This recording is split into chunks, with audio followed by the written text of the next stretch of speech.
As die wêreld nie fout by jou kry nie, gaan hulle fout by jou geloof soek. Skielik moet ek op 'n Sondag gaan werk. Skielik moet ek begin toegee.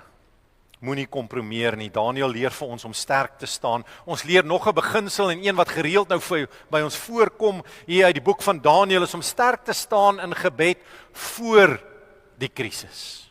Hierdie is 'n boodskap wat ons die hele tyd sien en ons sien uit Daniël 6 dat hierdie amptenare wat saam met Daniël was, gaan na die koning en hulle sê vaardige wet uit dat niemand mag vir enige ander god bid behalwe vir die koning nie vir 30 dae lank.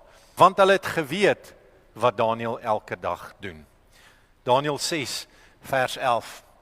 Sê toe Daniël hoor dat die wet onderteken is, het hy huis toe gegaan. Hy het daar 'n venster gehad wat oop was in die rigting van Jerusalem.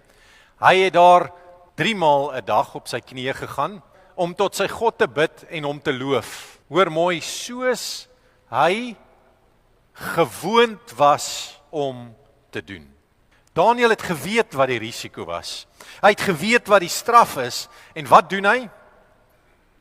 Hy gaan bid soos hy gewoond was om te doen. Jy moet mooi oplet. Hierdie is die kosbare diepte van die teks as Heilige Gees met ons begin praat. Daniël was reeds 'n man van gebed voor die wet uitgevaardig was.